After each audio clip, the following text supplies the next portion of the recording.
আসসালামু আলাইকুম। আজকে আমাদের হচ্ছে 23 নাম্বার ক্লাস এন্ড আজকের ক্লাসে আমরা দুইটা ব্যাকলিংকের মেথড দেখবো বলতে এটা আসলে দেখার তেমন বিষয় নাই, আমরা জাস্ট একটু জানবো, কারণ এটা আসলে সেরকম প্র্যাকটিক্যাল দেখানোর মতো কোনো প্রসেসই না। সো ফার্স্ট যেটা সেটা হচ্ছে ব্লক কমেন্ট এন্ড সেকেন্ড যেটা সেটা হচ্ছে আমাদের কোশ্চেন অ্যান্সার ব্যাকলিংক। তো ব্লক কমেন্ট বলতে যেটা বোঝাই আমরা সেটা হচ্ছে আপনার নিশ যেটা সেটা রিলেভেন্ট ওয়েবসাইটগুলোতে রিলেভেন্ট পোস্ট পাবলিশ হয়, সেই পোস্টগুলো আপনি কালেক্ট করবেন। কালেক্ট করে হচ্ছে আপনি সেই পোস্টগুলোর নিচে কমেন্ট করার অপশন থাকে, ঠিক আছে? সেখানে আপনি দেখবেন নেম, ইমেইল, ওয়েবসাইট, তারপর কমেন্ট, এগুলো দেয়া যায়। দেন হচ্ছে আপনি সেখানে আপনার নেম, ইমেইল, ওয়েবসাইট এগুলো দিবেন। দেন হচ্ছে আপনি সেই আর্টিকেলটার সম্পর্কে অনেক সুন্দর একটা কমেন্ট করবেন। দেন আপনি এটা সাবমিট করবেন। কিছু ওয়েবসাইট থাকে যারা হচ্ছে অটোমেটিক অ্যাপ্রুভ করে কমেন্টগুলো। অ্যাপ্রুভ হয়ে গেলে আপনি সেখান থেকে একটা লিঙ্কস পাবেন। আর যদি অ্যাপ্রুভ না হয় তখন সেটা হচ্ছে ম্যানুয়ালি সেই ওয়েবসাইটের অথরিটিস হচ্ছে চেক করে আপনি যদি খুবই ভালো কমেন্ট করতে পারেন, লাইক ন্যাচারাল একটা কমেন্ট, যে কমেন্টটা ন্যাচারাল একটা ফিল দিচ্ছে, সেটা দেখা যায় ম্যানুয়ালি তারা হচ্ছে অ্যাপ্রুভ করে দেয়। বাট আপনি যদি ধরেন জাস্ট লিখলেন নাইস পোস্ট, গুড পোস্ট, তখন দেখা যায় যে চান্সেসটা থাকে না। সো এখন আসলে এআই যুগে খুবই ইজি কমেন্ট লিখা, বাট ব্লক কমেন্ট ব্যাকলিংসটা আসলে খুবই ওল্ড মেথড অ্যান্ড এটা আসলে এখন সেভাবে কেউ ইউজও করে না। যাই হোক, আমরা আমাদের কোর্সের পার্ট হিসেবে এটা শিখবো। আমরা যদি কখনো ছোটখাটো বুস্টের চিন্তা করি তখন আমরা এই মেথডটা ইমপ্লিমেন্ট করে দেখতে পারি। সো এখানে যেটা বিষয়, ওয়েবসাইট খোঁজার জন্য আমাদের হচ্ছে মেইনলি কিছু কোয়েরিজ জানা লাগে। লাইক ধরেন আপনি আপনার কিওয়ার্ডটা সার্চ করবেন, ধরেন আমি হকি লিখলাম। দেন হচ্ছে আপনার কোয়েরিজে আপনি ধরেন সাবমিট কমেন্ট, এরকম যখন লিখবেন তখন দেখবেন যে আপনার অনেক রিলেভেন্ট পোস্ট চলে আসবে। যেখানে দেখেন, যেখানে আপনি গিয়ে কমেন্ট করতে পারেন। ধরেন আমি আরো লিখলাম হকি স্কেটস, সাবমিট কমেন্ট। এখানে দেখো অনেক কিছু চলে আসছে। ধরেন আমরা এটা ওপেন করি, কথার কথা আমরা একটু নিচের দিকে চলে যাব।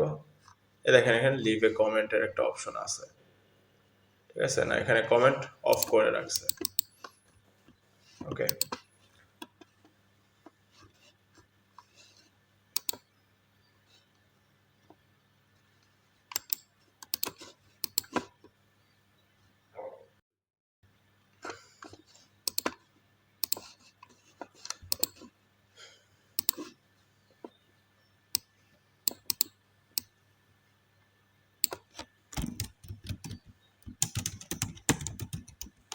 এটাও একটা কোয়েরিজ।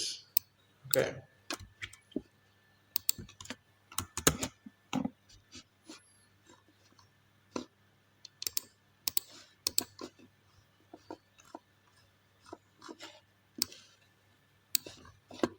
আচ্ছা এখানে দেখেন এই যে কমেন্টের অপশন আছে, সেখানে আবার ওয়েবসাইটের অপশন নাই। তো আমরা কি করব, আমরা এমন কিছু ওয়েবসাইট খুঁজে বের করব যেখানে ওয়েবসাইটের অপশনটাও থাকে। এই লিভ এ কমেন্টের মধ্যে নর্মালি তিনটা অপশন থাকে, নেম, ইমেইল এন্ড হচ্ছে কমেন্ট, আর হচ্ছে এখানে থাকে হচ্ছে ইউআরএল বা ওয়েবসাইট। তো আমরা কি করব, এখানে নাম একটা ধরেন আমরা একটা জেনেরিক নাম দিব, লাইক ধরেন কথার কথা আমরা একটা কোনো ফরেন নাম এখানে ইউজ করব। দেন আমরা একটা ইমেইল নেম রিলেটেড একটা ইমেল আমরা এখানে ইউজ করব। দেন হচ্ছে ওয়েবসাইটের অপশনটাতে আমরা ওয়েবসাইটটা মানে পেস্ট করব। দেন আমরা কমেন্টের মধ্যে এই পোস্ট রিলেভেন্ট আমরা একটা কমেন্ট করব। দেন আমরা মানে পোস্ট কমেন্ট করলে যদি অটো অ্যাপ্রুভ হয় তখন দেখা যাবে আমাদের এখানে অ্যাপ্রুভ হয়ে গেছে। আর যদি অটো অ্যাপ্রুভ না হয় তখন দেখা যাবে আমাদের এটা পেন্ডিং থাকবে।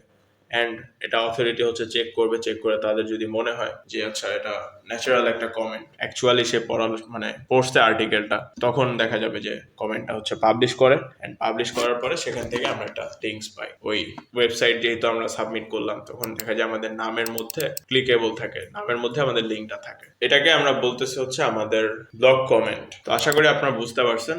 এই হচ্ছে মোটামুটি গেল। এবার হচ্ছে কোশ্চেন অ্যান্সার। আচ্ছা, কোশ্চেন অ্যান্সারের যে ব্যাপারটা, আমাদের কিছু প্ল্যাটফর্ম আছে লাইক হচ্ছে কোরা, ঠিক আছে? এটা একটা প্ল্যাটফর্ম, এখানে হচ্ছে মানুষ কোশ্চেন করে অ্যান্সার দেয়। তো সেখানে কি হয়, নর্মালি আপনি অ্যাকাউন্ট ডেভেলপ করবেন, সেট আপ করবেন। আমাদের প্রিভিয়াস ক্লাস আমরা যা বলি সবসময় যে আমাদের অ্যাকাউন্টটা ন্যাচারাল রাখতে হবে। সবকিছু করার পরে আমরা কি করব, আমরা হচ্ছে আমাদের রিলেভেন্ট কোশ্চেন খুঁজবো, যে কেউ আমাদের টপিক রিলেভেন্ট কোনো কোশ্চেন করছে। দেন আমরা সেখানে তাকে একটা অ্যান্সার দিব। অ্যান্সার দিয়ে আমরা হয়তো রেফারেন্স হচ্ছে আমাদের ওয়েবসাইটটাকে ইনক্লুড করে দিতে পারি। লাইক আমরা কোনো একটা ইনফরমেশন আমাদের ওয়েবসাইট থেকে নিলাম, বা কোনো একটা ডেটা আমাদের ওয়েবসাইটে এক্সিস্ট করে সেটা আমরা নিলাম, নিয়ে আমরা ওই কমেন্টে অ্যান্সার করলাম। এরপরে আমরা হচ্ছে ডেটাটার রেফারেন্স হিসেবে আমাদের ওয়েবসাইটটাকে মেনশন করলাম। এই যে মেনশন করা হলো, এখান থেকেও আমরা একটা ব্যাকলিংকস পেতে পারি। এটাই হচ্ছে আমাদের কোশ্চেন অ্যান্সার ব্যাকলিংকস। সেই হচ্ছে মোটামুটি আমাদের আজকের ক্লাস। আজকের ক্লাসটা আসলে প্র্যাকটিক্যালি দেখানোর মতো তেমন কিছু ছিলই না, এই জন্য জাস্ট আমি আপনাদেরকে বোঝানোর ট্রাই করলাম যে ব্যাকলিংকস মেথডগুলো কি। এখন ধরেন আমি আপনাদেরকে রিসোর্স দিয়ে রাখবো ডেসক্রিপশনে, আপনারা সেখানে গিয়ে আমার কথা অনুযায়ী কাজগুলো করবেন, ইনশাল্লাহ আপনারা তাহলেই পারবেন আর কি। যাই হোক, আজকের ক্লাস এই পর্যন্তই। আপনাদের সাথে ইনশাল্লাহ দেখা হবে আমাদের নেক্সট ক্লাসে। আসসালামু আলাইকুম।